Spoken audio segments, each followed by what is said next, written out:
So you are aware that no matter where you stand and no matter how much of that which you have wanted has come into full fruition, that still the details of where you now are will continue to launch new desire, yes? So it will never be possible to become finished with desire. Is that right? It is, isn't it? That's why we refer to all of us as eternal beings. Many of you are knowing that you are source energy in a physical body, and that this physical body is in fact an extension of that source energy. So here you are, literally, leading edge source in a leading edge environment. You get that? Many humans do not refer to themselves as source or God in a physical body, but we can find no other way of explaining, because we know who you were before that part of you came forth into this physical body, and even more, we know who you still are from that source energy perspective. So it's easy for us to, at any moment, identify that you are predominantly source energy, but that source energy has a physical, human, leading edge perspective that is thinking and creating.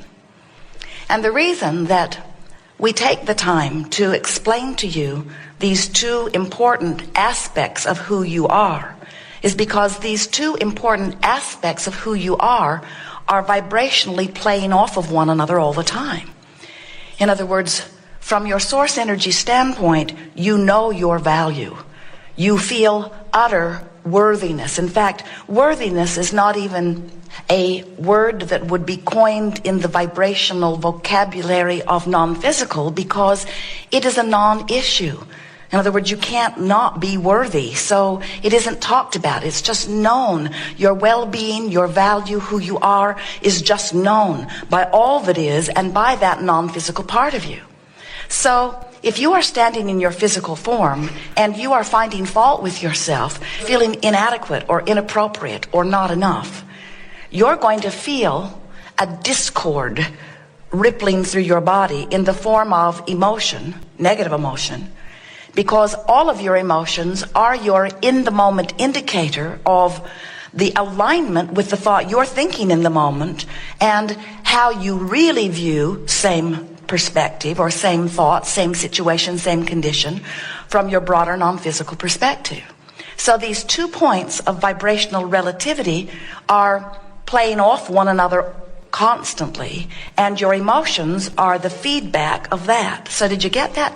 That means that by paying attention to your emotion, you know how what you're thinking in this moment meshes or doesn't mesh with how your source energy, inner being, is feeling about same subject in same time.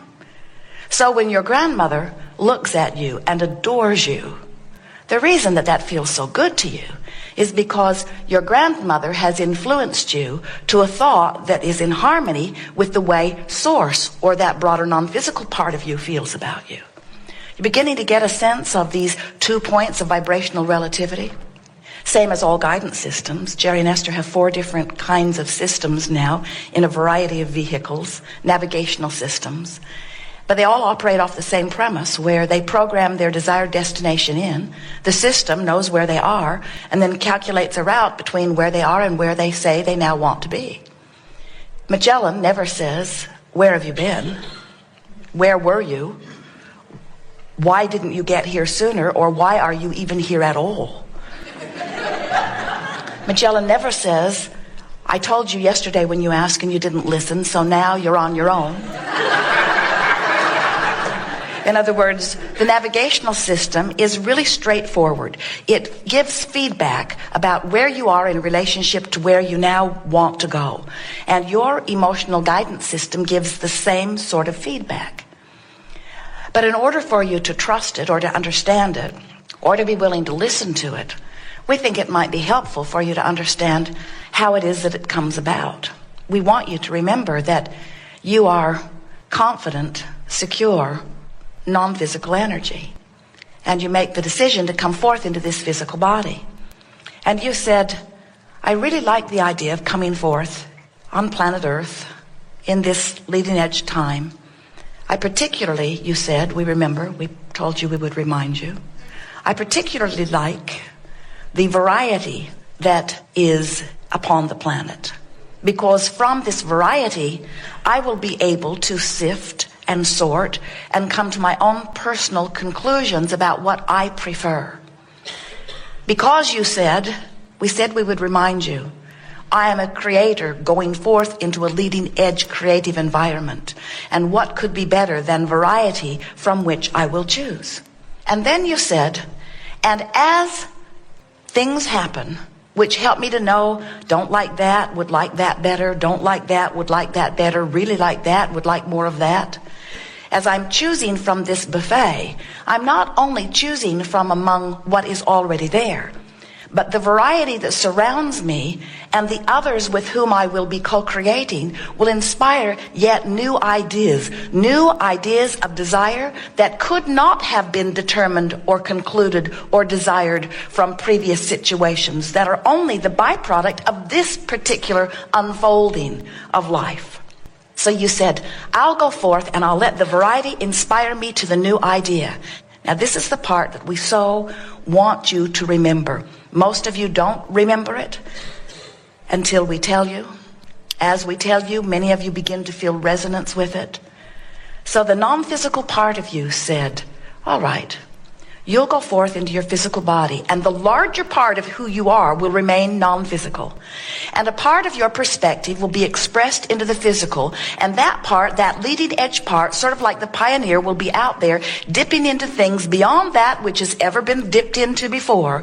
And as you are dipping into those new places, interacting with those new people under those new conditions, you will come, you leading edge part of that which is source energy, you will come to new leading edge conclusions, decisions about what you want. New preferences will be born within you. And here's the part we want you to remember. And when that preference is born, source energy part of you said, we will go completely to that new idea. And we will resonate totally with that new idea. We will literally, vibrationally become it. When you, from your physical format, come to a decision, clear or not clear, big or small, broad or narrow, when you come to a conclusion of something that you would prefer that is different than what currently is being lived by you, source energy becomes that immediately, moves fully into the thought of that. Now, how is that possible? Why can source energy become fully integrated with your new idea of desire when you can't do it that quickly? Because source has no resistance. Source is not beating the drum of I can't do it, I shouldn't do it, others might not like me to do it. Source in its purity, source in its knowledge of the ways the laws of the universe work. Source trusts your ability to know. Source knows that you are the leading edge one living the leading edge experience, and that if your leading edge life has caused you a leading edge desire, that it is a leading edge desire worth following. Isn't that nice to know?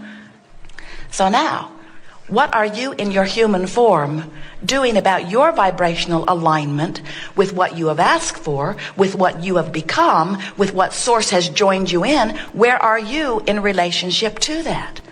In other words, life causes you to ask for more money, and source says, of course.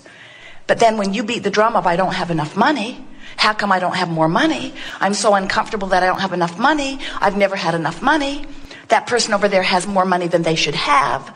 As you are beating the drum that amplifies your awareness of where you are in relationship to money instead of where you want to be in relationship to money, there is a vibrational discord between you and you. And it shows up within you in the form of negative emotion.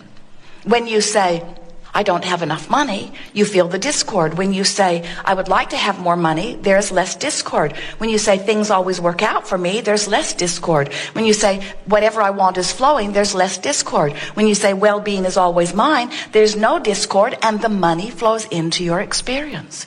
But you cannot continue to offer a vibration in opposition, not only of what you've asked for, but of what you have become. Oh, those are fairly new words, friends, and we so much want you to hear them, because Every negative emotion that we see you experiencing and every lackful experience that you are living is only as a result of one thing. You're not letting yourself go to who you have become. Can you hear that? Before you can really hear it, you have to get a sense of the continuum of who you are. You were non-physical energy before you came into this physical body. Do you get that? And can you also hear not only that you were non-physical energy, but the larger part of you still is non-physical energy? You talk about that when you think of inner being, or when you think of God, or when you talk of soul. But most physical humans think dead or alive, so I'm non-physical or physical. And so many times people will sit in the hot seat to visit with us and they will say, Abraham, why have you chosen not to be physical? When will you come forth and no longer be non-physical and be physical in a physical body? And we say, we will never come forth and not be non-physical and only be in a physical body, and neither will you. There will always be the non-physical part of you that is the larger part of you, the eternal part of you, the continuum part of you, you see. So what this gathering is about, it's not about the eternalness of your being. That is a given. And whether you understand it or not, you just are. And when you croak, we love that disrespectful word. And all of you will croak, you know that. Croak, croak, croak. You're all going to croak. You're not going to remain in this physical body. You are going to reemerge back into non-physical. And really, what you know about that from your physical perspective will not matter at all when you croak. Because when you croak, you'll close the gap. You'll be non-physical energy, and you'll have clear view of all of this. So we're not talking to you about the gap between who you may be allowing yourself to be and who you really are, because you need to know in terms of your eternal salvation. That's not in question. You are pure positive energy, and your eternal salvation is a given. You are source energy here in a physical body, and you will never separate yourself from that, except for the thoughts that you choose that don't allow your connection. You can't set your radio dial on 630 and hear what's being broadcast on 98.7. And you can't set your tuner on not enough money and have enough money. Or on I'm unworthy and feel worthy. Or on I'm not good enough. Or on things aren't going well for me. Or on I'm a victim. In other words, you just can't beat the drum of what you don't want and in that moment be a match to who you really are. But when you die, there is not death. But when you have that experience that you call death, when you withdraw your attention from your physical expression, you will reemerge back into non-physical, and that vibrational gap will be closed. There'll be no resistance within you, and you will be that source energy in completion that you have hoped that you would be. So this gathering is not about that. That happens whether you know that it is or not. This gathering is not about teaching you how to want. Your life experience produces all of the desire that you knew that it would when you made the decision to come forth. This seminar is about helping you, while you're in your physical body, to close that vibrational gap so that you can begin to more consciously allow the fullness of who you are to express here in this physical life experience. When you're tuned in, tapped in, turned on, when you are allowing your connection to source energy, you're high on life. You are in love with life. You feel good. You are clear-minded. You are flexible. Your physical body feels good. You are resilient. Your physical body is healthy. In other words, in that connection, in that absence of vibrational resistance, you are thriving on all fronts, you see. And that's what you intended when you came forth into this body. Not one of you ever said, all right, I'm source energy, and I'm going to go into an inferior physical body, and I'm going to deliberately find things to think about that hold me apart from who I really am, and I'm going to have a really miserable time. And in my misery, I will write books on tolerance and endurance. I will write books about being virtuous and valiant. I'll find all kinds of other people to join with me in their varieties of miserableness. And hopefully I'll be able, through my misery and suffering, to earn a better place in heaven when I die. And we say, well, that's a given, because when you die, that gap closes anyway. And you've had all that misery for nothing. Don't you think that's sad? All that misery for nothing.